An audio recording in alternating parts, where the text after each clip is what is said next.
Hello বন্ধুরা, কেমন আছেন আপনারা? আশা করি আপনারা সবাই খুব ভালো আছেন। দিনটি ছিল 26 জুন 2025। এবারের গন্তব্য পুরী। হ্যাঁ, রথযাত্রা উপলক্ষে এবারে আমি রওনা হলাম পুরীর উদ্দেশ্যে। প্রত্যাশা মতোই কলকাতাগামী পুরীর ট্রেনগুলো ছিল পুরোপুরি ফুল, তাই এবার আমাকে সফর করতে হয় বাসে। আমি বাস ধরি করুণাময়ী বাস স্ট্যান্ড থেকে। সন্ধ্যা 6:45 বাস ছাড়ে আর পরের দিন রথযাত্রার দিন পৌঁছে দেয় ভোর 6:30টায়। গুড মর্নিং বন্ধুরা, আমি জাস্ট পুরীতে নামলাম। আমি এই হোটেলে উঠছি, এখন সকাল 7:30 বাজে। তো এখানে একটা সুবিধা হচ্ছে, এখানে আর্লি চেক ইন হয়, 9টার সময় চেক ইন হয়ে যায়। বাট আমি 8টাতে চেক ইন করে নেবো, আগে থেকে বলা ছিল। আর মোটামুটি জগন্নাথ মন্দির থেকে রথ বেরোতে ওই 10:30টা 11টা। তো আমি ওই 10টার দিকে যাব, গিয়ে ওই জগন্নাথ মন্দিরের ওখানে গিয়ে দাঁড়াবো। শুনেছি নাকি প্রচণ্ড ভিড় হয়। আবার ভিডিওটা অন করলাম, ভিডিওটা অন না করে থাকতে পারলাম না। আমি হোটেলে চেক ইন করে গেছি, কি সুন্দর পরিবেশ হোটেলের, কি বলবো। আপনারা আশা করি দেখতে পাচ্ছেন, এই নারকেল গাছগুলো দেখতে পাচ্ছেন, ঢেকে গেছে। এর পেছনেই সি বিচ, মানে প্রাইভেট বিচ, মানে আপনি হোটেলের ভেতর থেকে সি বিচে যেতে পারবেন। প্রায় 14 বছর পরে আমি পুরী এলাম, আর আমি খুব লাকি বলতে পারেন যে আমি এই সময় হোটেল পেয়ে গেছি। এই সময় হোটেল পাওয়া যায় না, যা 7 দিন আগেই বুক করেছি। তো শুনলাম এখান থেকে মোটামুটি 12টার সময় জগন্নাথ মন্দির থেকে রথ বার করা হয়। তো তখন আমি বেরোবো, তার আগে আমি একটুখানি রেস্ট নিয়ে নেব। তো এই আমি ব্যালকানিতে দাঁড়িয়ে আছি, এই যে পেছনের পরিবেশটা হোটেলের, সামনের দিকটাও আপনাদেরকে দেখিয়ে দিচ্ছি। আর এই নারকেল গাছগুলো দেখতে পাচ্ছেন, এর এই ফাঁক দিয়ে পেছন দিকটা সমুদ্র। দেখতে পাচ্ছেন না নারকেল গাছের কারণে একটু জুম আউট করে দিলাম, আশা করি বুঝতে পারবেন হয়তো হালকা হালকা। তো যাই হোক, এইটা পেছন দিক দিয়েও হোটেলের প্রাইভেট রাস্তা, আপনি এখান দিয়েও যেতে পারবেন। এই হোটেল সম্পর্কে পুরোটা আমি ডেসক্রিপশনে দিয়ে দেব। আমি 7-8 দিন আগে বুক করে আমি পেয়েছি, মানে শেষমেশ লাস্ট মোমেন্টেই প্ল্যান হয়েছে কি আমি পুরীতে একবার রথযাত্রায় আসবো। কোনোদিন পুরীতে আমার রথযাত্রাতে আসা হয়নি। তো দেখা যাক, 12টা 12:30টার দিকে মোটামুটি জগন্নাথ মন্দির থেকে রথ বেরোয়, তো তখন আবার আপনাদেরকে দেখাবো। তো আমি এই বেরিয়ে গেছি মানে হোটেল থেকে, আমি এই জগন্নাথ মন্দিরের দিকে যাচ্ছি রথযাত্রার উপলক্ষে। খবর পেলাম 4টের সময় নাকি রথটা বেরোবে আর দড়ি ধরে টানা হবে। তো আপাতত শুনেছি মন্দিরের সামনে নাকি খুব ভিড়, তো ওই দিকটাতেই যাচ্ছি। আর হালকা হালকা বৃষ্টি পড়ছে, খুব দারুণ লাগছে।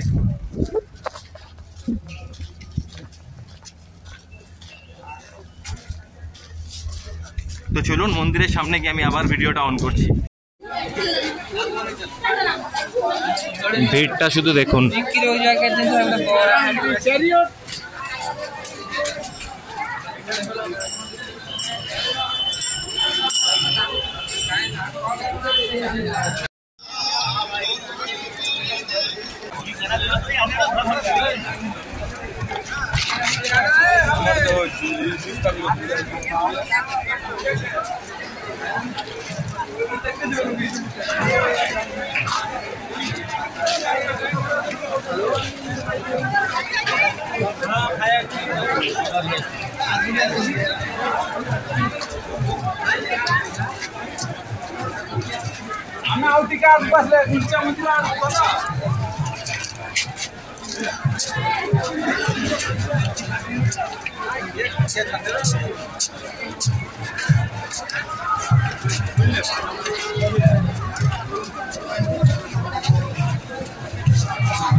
ভিড়টা দেখুন।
কেউ কেউ দেখুন ছাদের ওপর থেকেও দেখছে।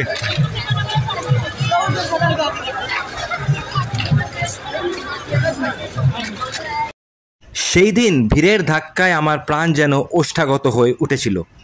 যাই হোক, কোনো রকম ভিড় এড়িয়ে বলতে পারেন ধাক্কা খেয়েই আমি জগন্নাথ মন্দিরের সামনে কিছু দূরে 3টি রথ দেখতে পেলাম।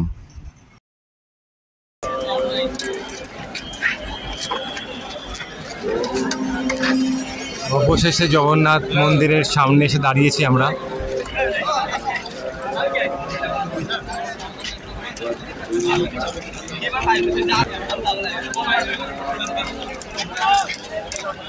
সবাই অপেক্ষাই করে আছে কখন আমরা একটু চান্স পাবো দড়ি ধরে রথকে টানার।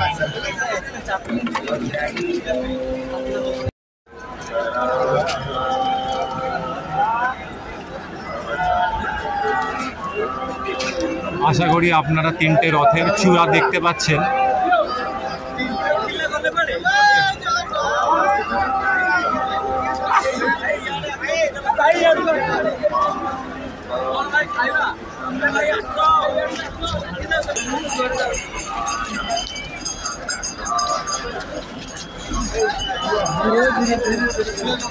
আশা করি আপনারা দেখতে পাচ্ছেন আমরা 3টে রথের অনেক নিকটে চলে এসেছি। তখনকার মতো ভিড় সামলিয়ে আমি হোটেলে ফিরে আসি। সেই দিন সন্ধ্যাবেলায় অবশ্যই আমি আবার আসি রথ প্রাঙ্গণে রথ দেখার উদ্দেশ্যে। তো আমি এবারে যাচ্ছি হোটেলের পেছন দিক দিয়ে, বলছিলাম না প্রাইভেট বিচ আছে, তো এই হোটেলের পেছন দিক দিয়ে আমি বেরোচ্ছি। এই যে দরজাটা দেখতে পাচ্ছেন, তো এই দরজাটা খুলে দিয়ে আমি বেরোবো আর কি। তো এই আমি হোটেলের পেছন দিক দিয়ে বেরোলাম। এটা একটা প্রাইভেট রাস্তা, বুঝেছেন, মানে হোটেলে যারা থাকে তারাই একমাত্র এই পেছনের এই প্রাইভেট রাস্তাটা দিয়ে বিচের দিকে যেতে পারবেন। এই দেখুন কত সুন্দর পরিবেশ, বাগান পুরো মেনটেন্ড এই হোটেলটায়। চলুন এগিয়ে যাই। তো আশা করি আপনাদের ভালো লাগছে, আমি এগিয়ে যাচ্ছি।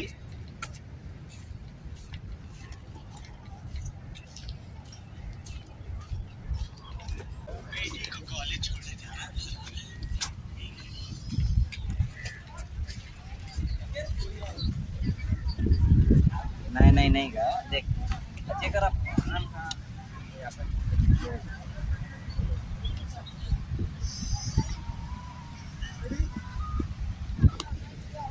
তো 14 বছর পর আমি পুরী এসেছি, বুঝতে পারছেন, তো একটা অন্যরকম উপলব্ধি হচ্ছে।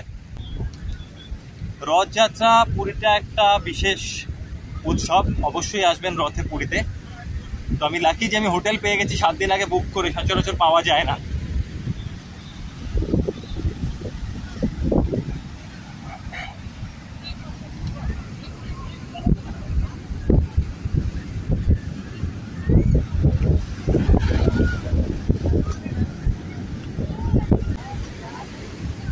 এইটা মেইন বিচ নয়, মেইন বিচ নয় বলতে স্বর্গদ্বার বিচ যেটাকে বলি, সেটা আমি চাইলে এখান দিয়ে হেঁটে যেতে পারি, প্রায় 1 কিলোমিটার লাগবে, না হলে রাস্তা দিয়ে অটো ধরে যেতে হবে।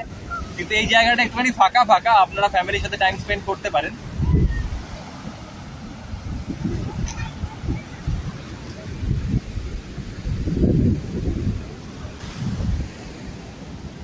খুব একটা ভিড় নেই বিচে, তার মেইন কারণ হচ্ছে সবাই রথে জগন্নাথ মন্দিরের দিকে গেছে, রথের ওখানে প্রচন্ড ভিড় জমায়েত হয়েছে, আপনারা দেখেছেন, তো ওই জন্য এখানে খুব একটা ভিড় নেই।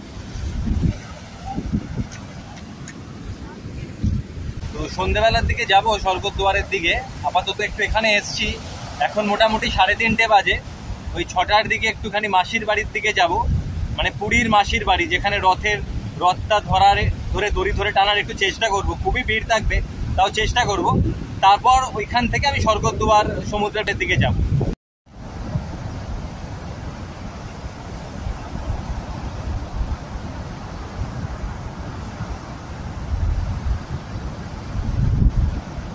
নীলাদ্রি সমুদ্র সৈকতে কিছুক্ষণ সময় কাটিয়ে আমি ফিরে যাই হোটেলে।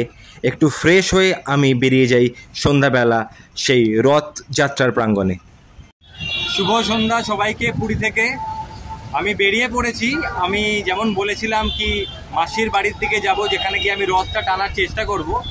তো ওখানে একটু পরে যাব। এখন আমি এসেছি স্বর্গদ্বার, পুরী হোটেলের ঠিক উল্টো দিকে দাঁড়িয়ে আমি ভিডিওটা করছি। এই শুভ সন্ধ্যা আপনাদের সবাইকে। আমি স্বর্গদ্বার সি বিচে নামলাম সমুদ্র সৈকতে। 14 বছর আগের মতোই এখনও এখানে মেলা বসে, আর এটা তো রথ উপলক্ষে তো মেলা বসবেই। তো কত ভিড় দেখুন একবার। উল্টো দিকে সারি সারি হোটেল। চলুন একটু আগে যাওয়া যাক।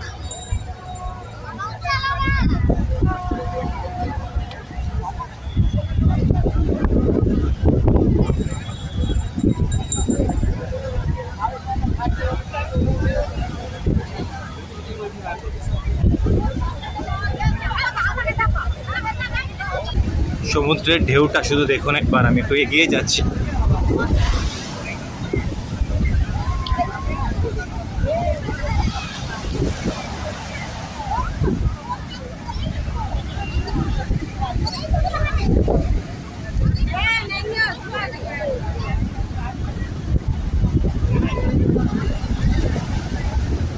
বেশ অনেক দিন পর সমুদ্রে এলাম।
স্বর্গদ্বার সি বিচ থেকে বেরিয়ে তারপর আমি রওনা হলাম রথযাত্রার প্রাঙ্গণে। প্রধান রাস্তাগুলির নো এন্ট্রির কারণে প্রায় 1 ঘন্টা লাগলো আমার রথযাত্রার প্রাঙ্গণ পৌঁছাতে।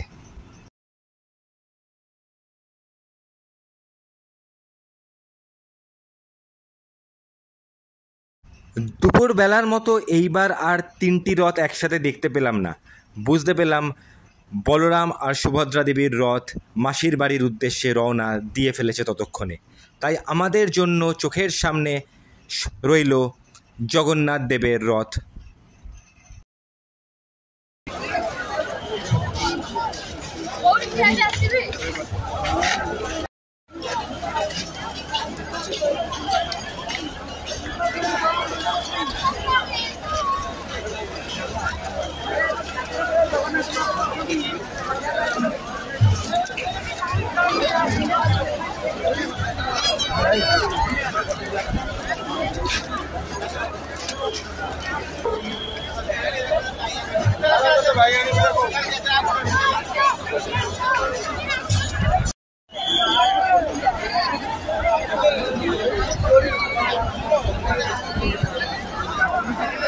রথের নিকটে যতটা এগোচ্ছিলাম ততই মনের বিশ্বাস হচ্ছিল এবার হয়তো দড়িটা ধরতে পারবো, কিন্তু আফসোস আগে থেকেই পুলিশরা, নিরাপত্তা রক্ষীরা পদপিষ্ট ভয়ের কারণে চারিদিকে বাঁশ দিয়ে ব্যারিকেড করে রেখেছিল।